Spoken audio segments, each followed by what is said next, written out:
Hello, everyone. This is Tom Fox back for another episode. And I'm absolutely thrilled today to have with me Linda Fisk.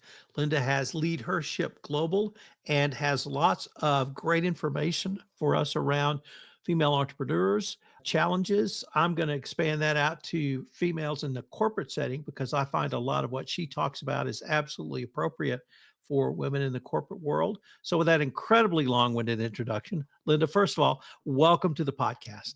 Thank you so much, Tom. It's always such a pleasure to be a part of any of your platforms, and you have several. But I tell you, there's not a better, I think, podcast to really lean into and listen and learn from than yours. So thank you. Well, thank you so much. Linda, could you start by telling our audience your professional background? Yeah. So I rose through the ranks on the marketing side of the business. I achieved a position CMO for many of pretty notable media companies like Scripps Networks and Viacom and Belo, a lot of well-known media companies. I ran the marketing department for those media companies. And then I took a hiatus, getting a PhD in clinical psychology, came back into the working world, and this time I was still in marketing, but I decided to go client side. So I began working with some of the most incredible organizations in the world, but in leadership. So I worked as the CMO for a leadership organization called Collective 54, YPO, which led me to the establishment of my current organization, which is LeadHERship Global. So, you're also a podcaster. Tell me about your podcast. Yeah. So as a podcaster, we have both a podcast and a television show, both with the name LeadHERship Global. And on both the television show and the podcast, the purpose is to help create and support personal and professional breakthroughs.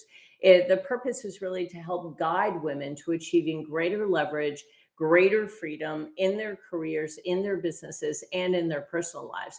So people are incredibly open, transparent, and really the conversations are very raw and very real about what actions women have taken to be able to craft a life that they feel fulfilled by and rewarded by. So they have crafted a life that is certainly inspirational, incredibly motivational for those of us looking in. But when we get to speak to those women, we understand the steps that they took to create that life and all the trials and tribulations they went through to mold that life and to work with other women leaders who are setting such incredible examples of being transparent, being open, being honest about the trials and tribulations that led them to making purposeful and intentional decisions about the life they wanted to create. I have found to be just really breakthrough. Linda, how do you assess the current landscape for female entrepreneurs? Yeah, I would say, Tom, that women in business are a driving force in the US economy. Women led entrepreneurship, I believe, can create tremendous positive social change. It helps women become financially empowered and independent. And for those women that are head of household, it can absolutely change the trajectory of that family's legacy for generations. According to the US Census Bureau, in fact, women entrepreneurs run about 42% of all American small businesses. Now, keep in mind that's nearly 13 million businesses that employ nearly 9.4 million people and generate more than literally 1.9, nearly $2 trillion in revenue. In fact, last year, women started nearly 2,000 net new businesses every single day.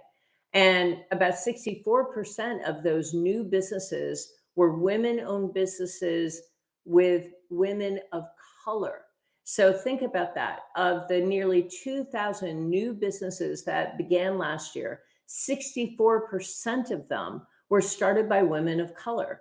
And Latino women owned businesses grew by more than 87% in the past year.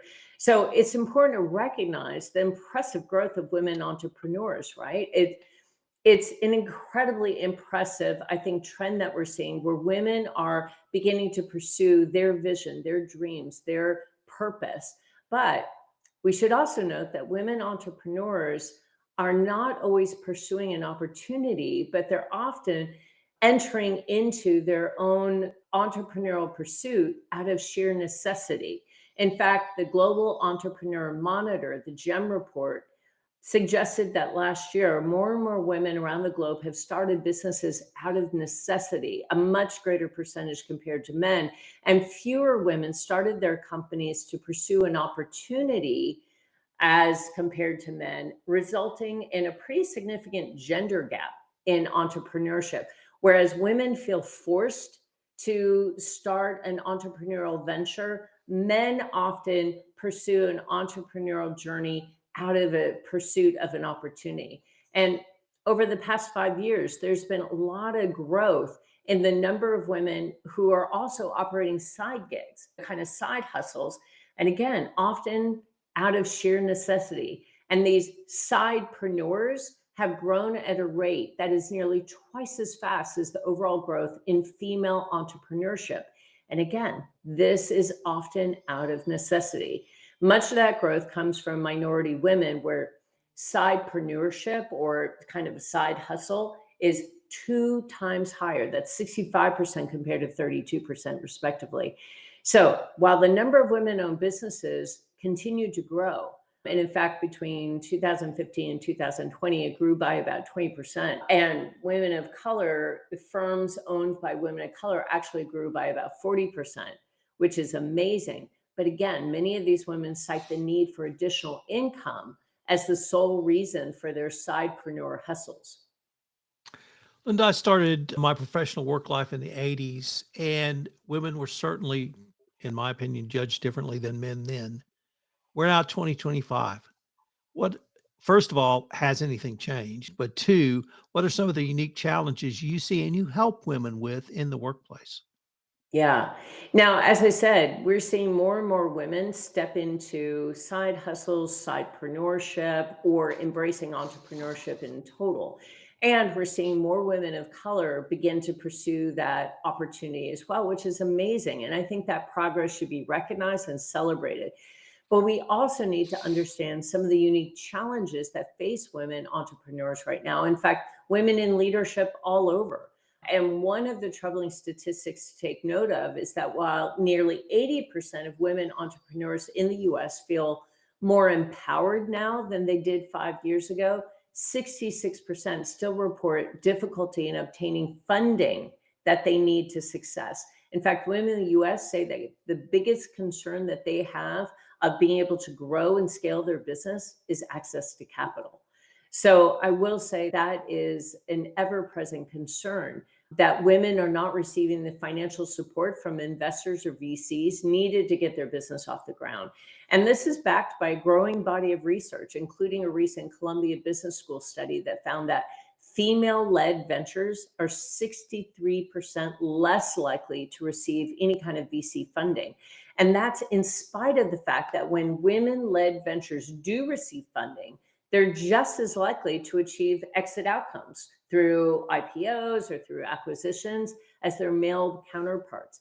And investors report literally nearly $140 billion into startups and small businesses last year. But women-led businesses capture just 3% of those funds. So get that. Women-led Mm. businesses captured only 3% of the available funds, and they're on track to fare even worse this year, according to the latest data from the consulting firm PitchBook.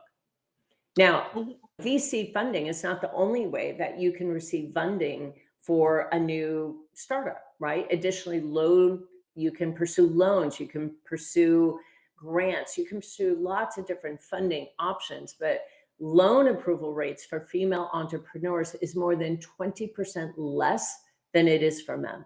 So again, access to capital is absolutely crucial for any business's growth trajectory.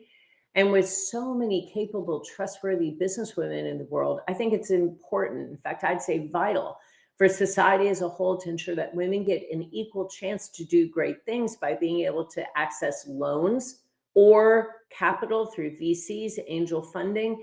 And I will say, we noted the difference between women of color beginning new businesses as compared to other women. And I will tell you, the same is true for minority women entrepreneurs gaining access to capital. The issues are further exacerbated. Black women now own 1.5 million businesses in America that generate about $44 billion per year.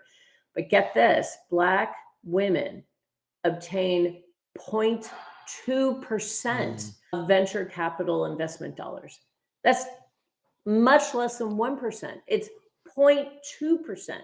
So, with both unintentional and intentional discrimination limiting access that women entrepreneurs have to funding, it's clear that a greater push needs to be made to break down these barriers. And that's really what LeadHERship Global is all about, is breaking down barriers. Investors, lenders, and other financial firms need greater education on the potential of women to improve the business world.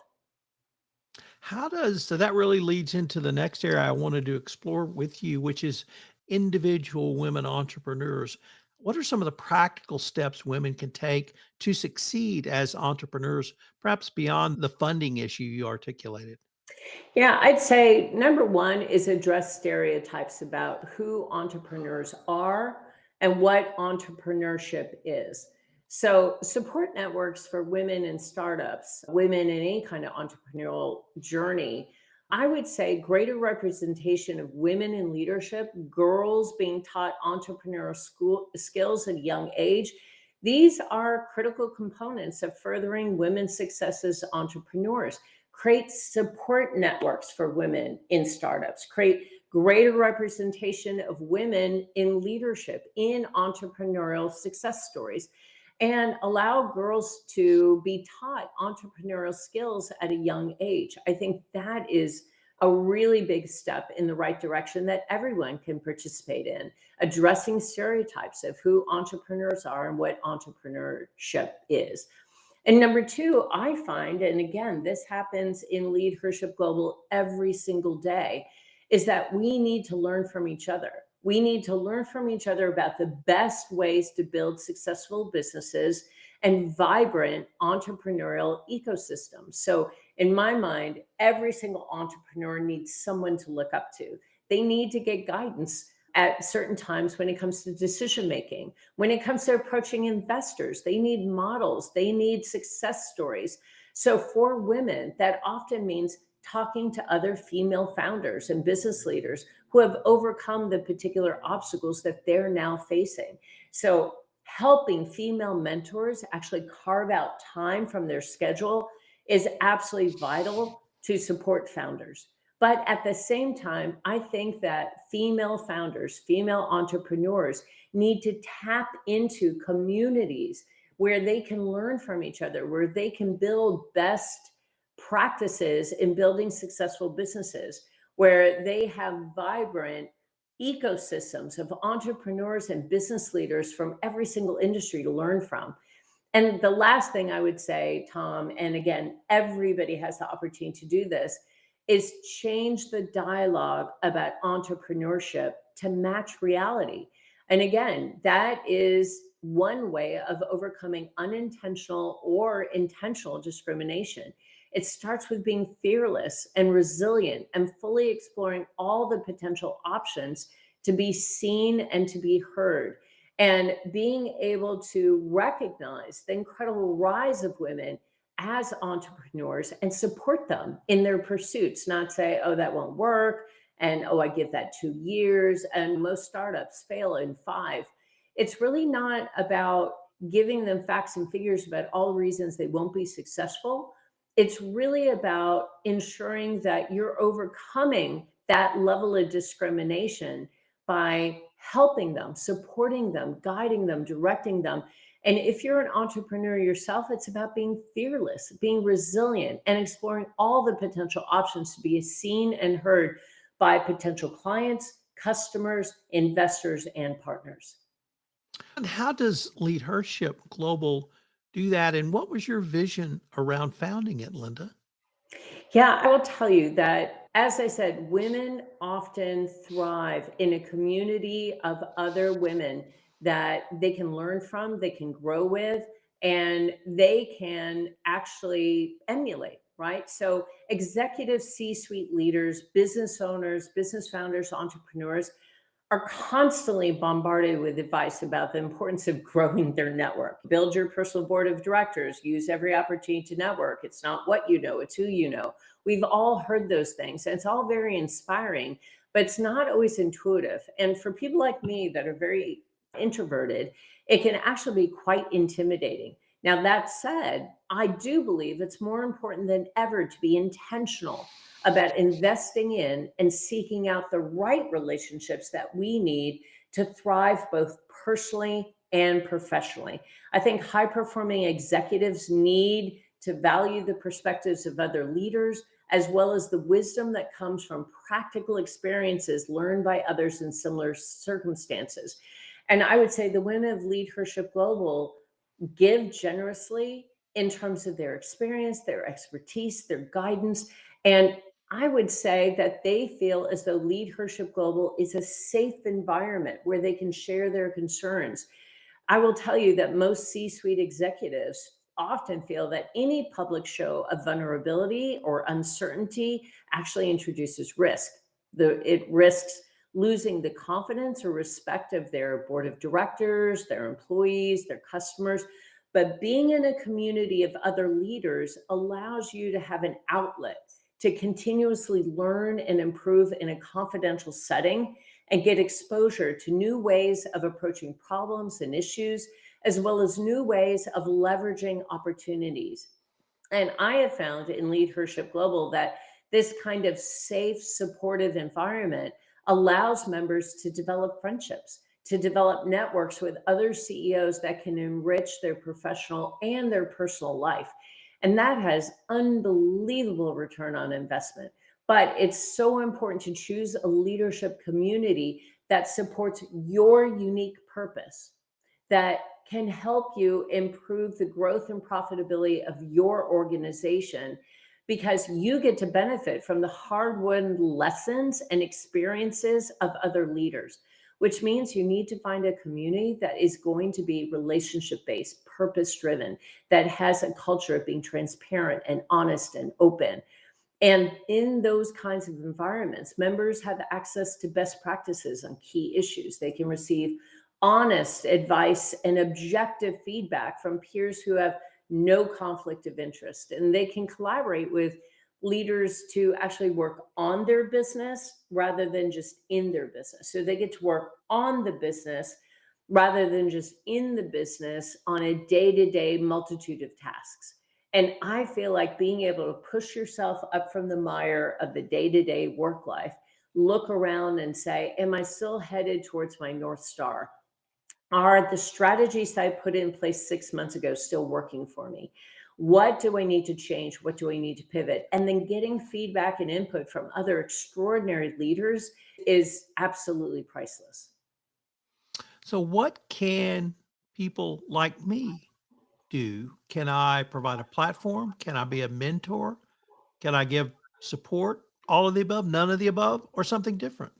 Yes, no, that would be amazing, Tom. So we welcome men to be allies, supporters, to provide platforms to help women raise their visibility, expand their thought leadership, and really be able to share their knowledge and expertise through media platforms, through speaking opportunities. And listen, we know that social networks are critical to professional advancement.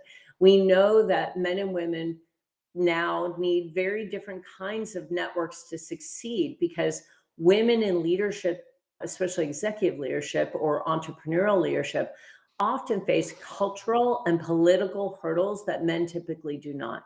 So they benefit from an inner circle of close female contacts that can share private, confidential information, but they need a broader circle of both men and women to lift them up, to be able to give them advice and guidance, to be able to cheer them on.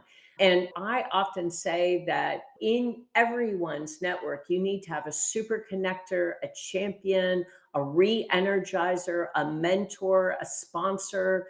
You need to have an accountability partner, and you need to ensure that you are surrounding yourself with diverse perspectives and a community where you have a sense of belonging and a safe space to be yourself.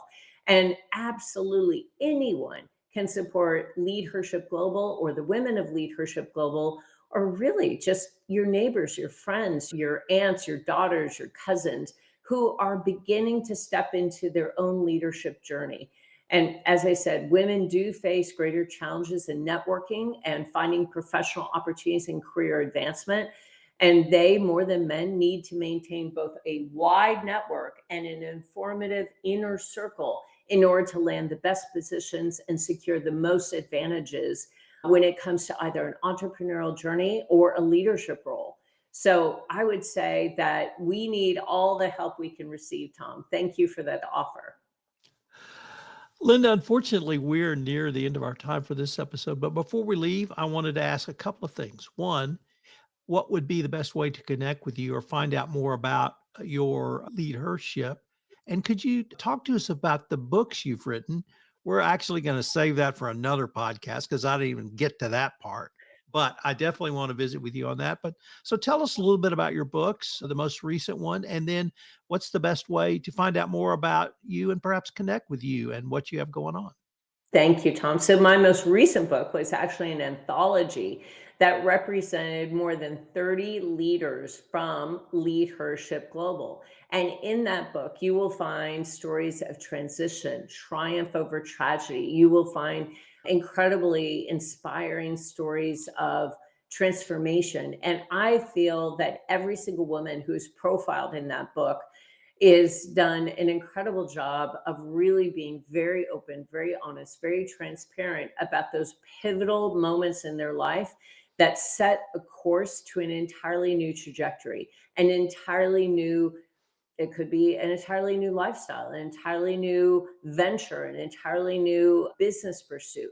But in every single case, I think that the women that are profiled in the book, LeadHERship Unveiled, my most recent, they are all incredible representatives of LeadHERship Global. They're all focused on cultivating authentic relationships, acting with courage, demonstrating passion and commitment, being a lifetime learner, really maintaining that sense of curious inquiry. And I would say that this group of authors really celebrated each other. They came together to share, to learn, to grow, and to connect in this trusting community of being co-authors of the book, LeadHERship Unveiled. They lifted each other up, they encouraged each other, they celebrated each other, and it was just an incredible experience. And I feel very blessed to have been able to bring that book to life and showcase some of our most, I think, inspiring and motivating members of LeadHERship Global. How about connecting with you?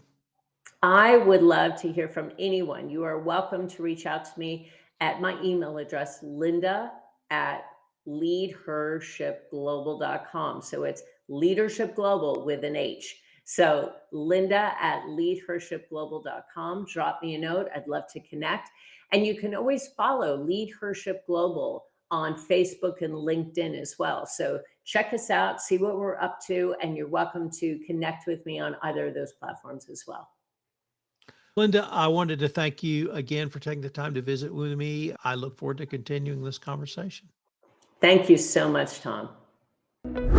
Compliance Podcast Network.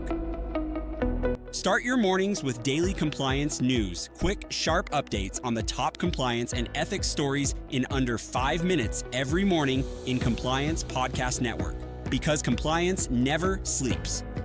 Need practical advice fast? Check out Compliance Tip of the Day. One actionable idea to level up your program. Short and sweet, every day on Compliance Podcast Network. Got 10 minutes? We've got the week's top 10 stories. 10 for 10 brings you the big compliance headlines.